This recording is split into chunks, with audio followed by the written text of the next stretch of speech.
Hello everyone and welcome back. My name is Mr. Cobalt, and in this video I'm going to show you how to figure out what this xenon fluoride formula is and what the name of it. And so let's get into this. So here we have a flask of xenon FX. Supposedly this is a substance that we don't know how many fluoride ions are part of it, or fluorine atoms are in this substance.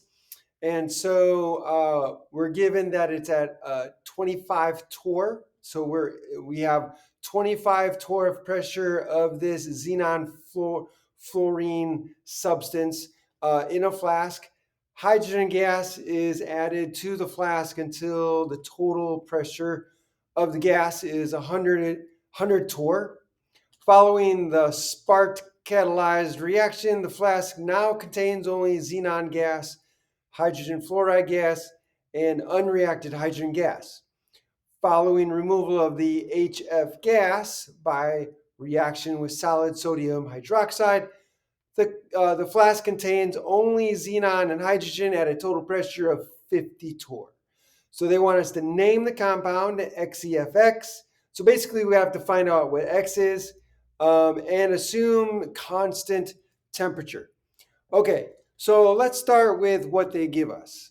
So we're told it's constant temperature, but also we can assume that this is going to be constant volume, because notice that they're talking about a flask.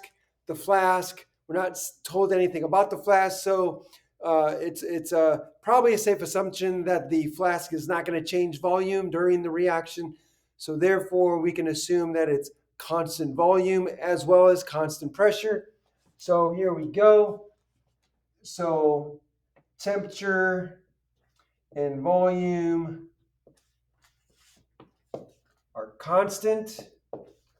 Okay, so if volume and temperature are constant, then we can see that there's going to be a proportional relationship between the amount of the gas and pressure. So if I can show that by using the combined gas law. So we have P1 V1 over N1 T1 equals P2 V2 over N2 T2.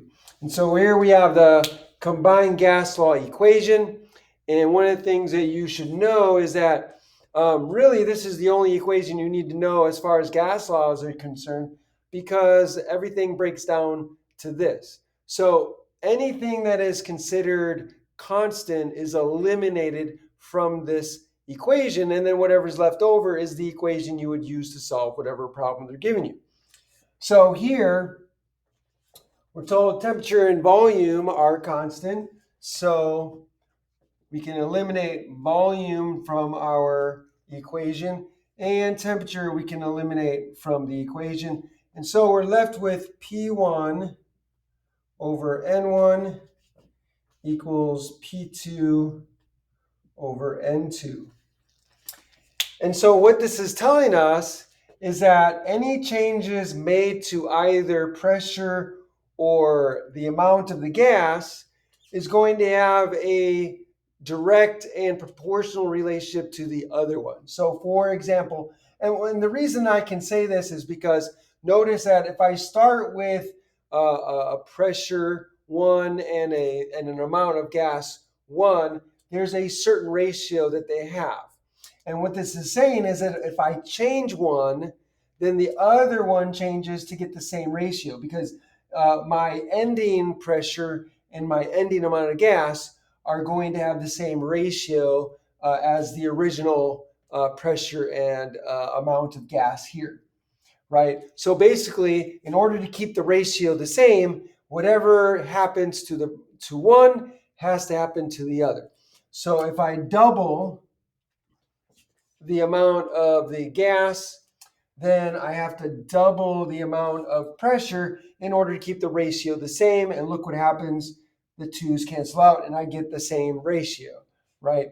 So same thing if I do one. So if I half the pressure, then in order to keep the ratio the same, then the amount of gas must have been halved, right? So, and again, the halves will cancel out and you get P1 over N1 again. So why is this important? Well, it tells us that pressure is directly proportional to the amount of gas. And why is that important? It's important because when we're talking about an equation where we're dealing with a reaction, we can treat the units of pressure the same way we would treat units of the moles of a gas. So when we have an equation, we can treat in the same way that we could treat in stoichiometrically the number of moles in our balanced equation. Instead of moles, we can use atmospheres as if they were moles. So it should work the same way. Okay. So now that I've explained that, now let's go ahead and write the equation. So we're told that some substance xenon Fx is put into a flask with hydrogen gas, H2, and then a spark occurs, and after the reaction, they say we only have xenon gas. So xenon gas is formed plus hydrogen fluoride gas, so HF, and some leftover H plus gas that didn't react.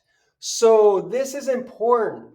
So unreacted hydrogen gas, that's left over, but notice they say that there's no XeFx left. That indicates that this is the limiting reagent and this is the excess, the reagent in excess. So let's go ahead and write down what we start with. So they tell us that a flask of xenon with Fx is 25 torr. Now, we then add the hydrogen gas is added until the total pressure is 100 torr. So what that tells us is the xenon Fx plus the H2 gas equals 100 torr. But we were told that the xenon Fx was a 25 torr. And according to Dalton's law of partial pressures are additive, right? So if I know the partial pressure of one and know the partial pressure of other to get the total pressure, I add those together. But in this case, I know the partial pressure of one and I know the total pressure, so I can solve for the starting pressure of the hydrogen. So then this becomes, let me write this as total pressure. Or let me write this differently so it's more clear. So the pressure of XeFx plus the partial pressure of H2. So the partial pressure of XeFx plus the partial pressure of H2 should equal the total pressure. We're told the total pressure is 100, so that's going to equal 100. We don't know the partial pressure of H2, but we do know the partial pressure of XeFx, so that's 25, right? And of course, this is torr. So then I just subtract 25 torr from both sides. And I get 75 torr for the partial pressure of hydrogen. So now I know the partial pressure of hydrogen to start with, and I know the partial pressure of the xenon Fx that I start with. So let's go ahead and write that down here. So I start here, I'll do my ICF table. So initially, that's what I stands for. Initially, I have 25 torr of my XeFx. I just determined that I have 75 torr to start for my hydrogen. And I know that the XeFx is the limiting reagent because they say that at the end of the reaction, I have unreacted hydrogen gas, and they don't mention anything about the XeFx being left over. So it's assumed that that is completely reacted. So I end up with 0 amount, which means I lost 25 torr of my FEX XeFx substance. Now, how do I figure out what's left? So what else do they give me? They tell me that the flask, after the reaction, after they have removed the HF, so HF was a product, and so they said after that was removed, right, well, the pressure of the xenon that's left and the hydrogen that's left is a total of 50 torr. So I have xenon and hydrogen mixed together, and both of those partial pressures are going to add up to 50 torr. Okay, now what can I use here? So look at the equation. It's time, even though this isn't quite balanced, we can kind of logically think, how does this get to this? And what's the relationships here? So we have a certain amount of xenon here, right?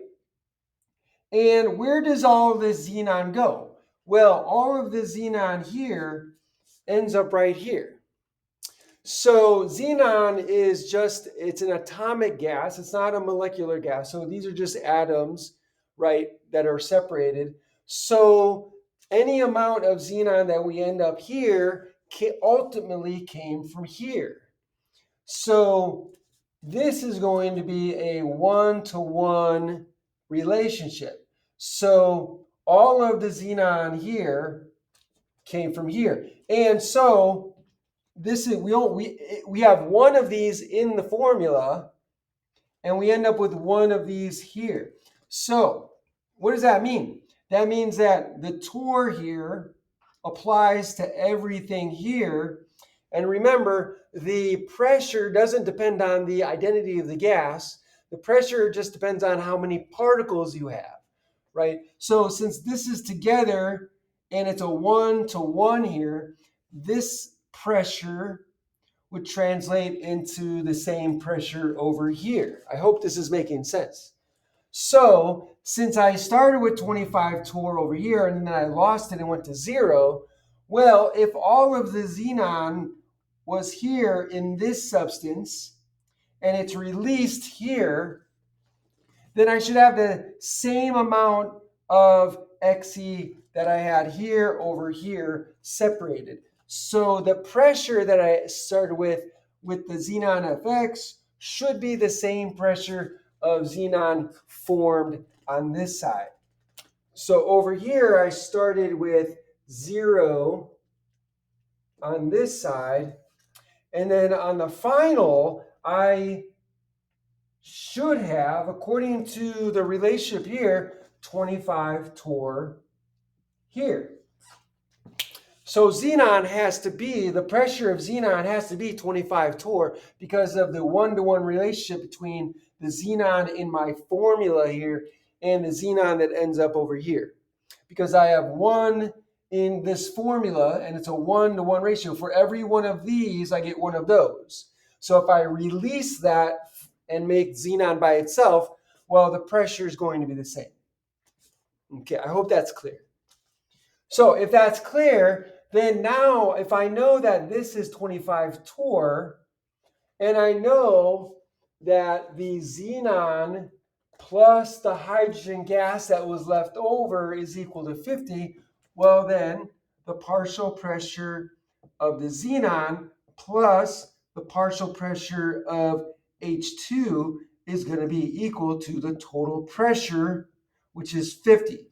And now from my reasoning here, I know that 25 torr is the partial pressure of the xenon after the reaction is over. So 25 torr plus the partial pressure of hydrogen is equal to 50 torr. And so if I subtract 25 torr from both sides, sorry about my ugly 25, then the partial pressure of hydrogen after the reaction that's left over is 25 torr. Okay, now that I know what the leftover is, and let's write that over here. Well, we don't have it over here. So over here, I know that this is leftover, so I'm going to put that over here. So this is 25 torr. So this helps me because now I can see the amount of hydrogen gas that was reacted and ended up in my HF product. Because if I started with 75 and end up with 25, that means I lost 50 torr of my hydrogen. Okay, so now look what I have.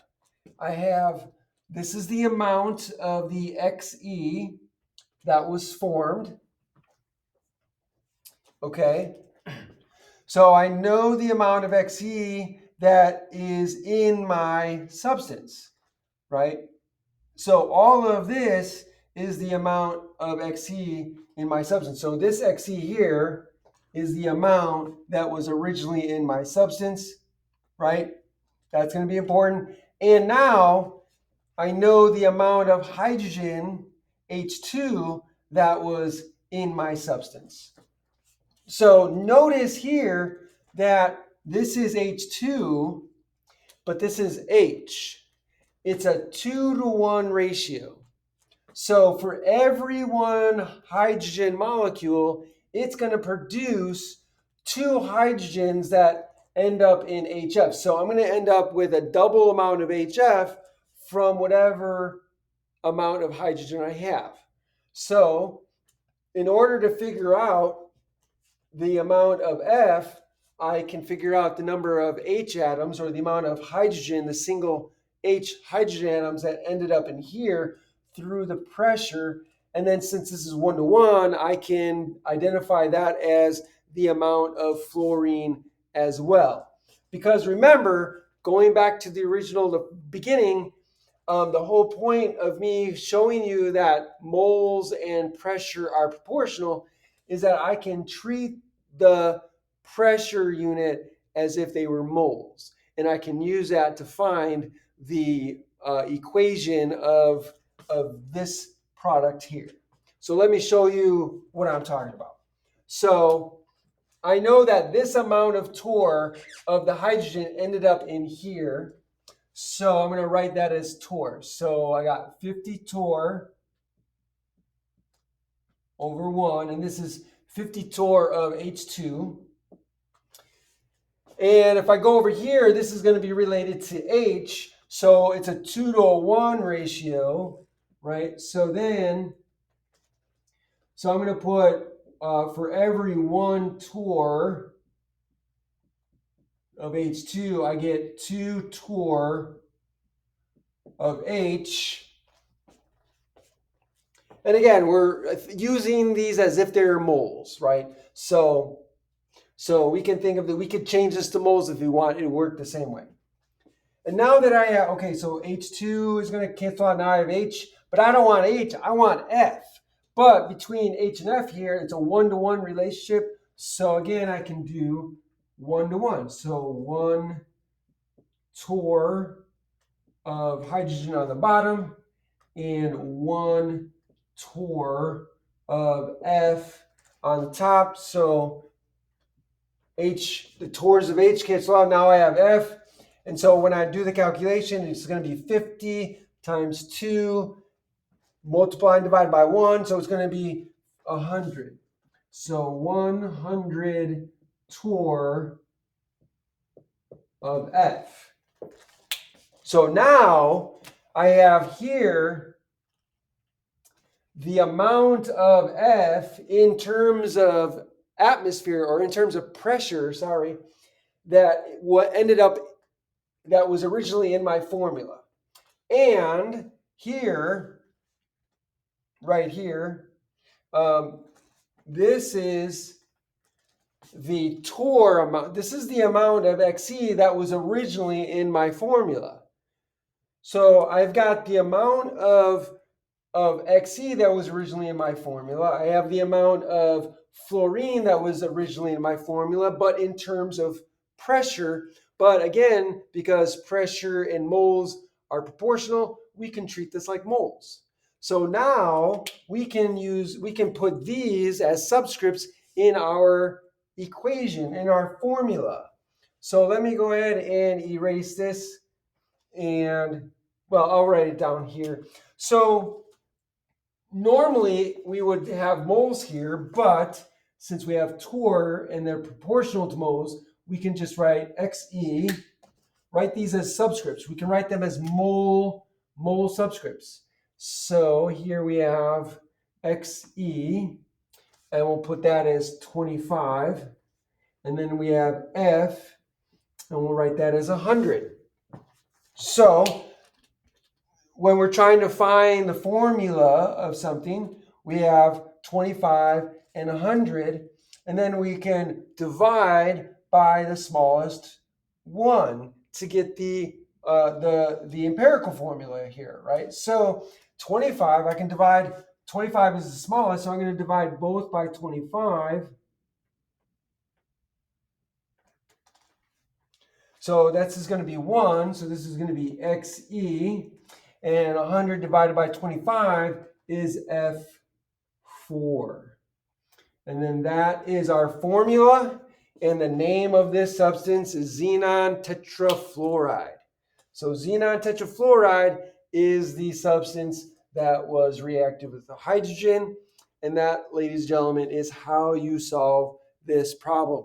So it's really important to keep in mind that when you have something that is held constant, like you have your volume and temperature constant, pay attention to that and figure out if you have a proportional relationship between moles and something else. Usually it's going to be moles and pressure or moles and volume. But once you have that, it simplifies the problem, because now you can treat your pressure or your volume as if you're working with moles. And so I hope this is helpful. If this helped you, if you learned a lot from this video, then please, by all means, like the video, share the video, hit that like button somewhere over here. Also, do me a favor, subscribe to my channel. Hit that notification bell. When you do that, make sure you click all so you'll be notified by all the videos I put out. Finally, put a comment down below in the comment section. Let me know what you think. Ask me questions. I would love to hear from you. If you have a problem or a question you need help with, or if you have a topic you want me to cover, put that down below. I would love to do that for you. Thanks for joining me, and have a great day.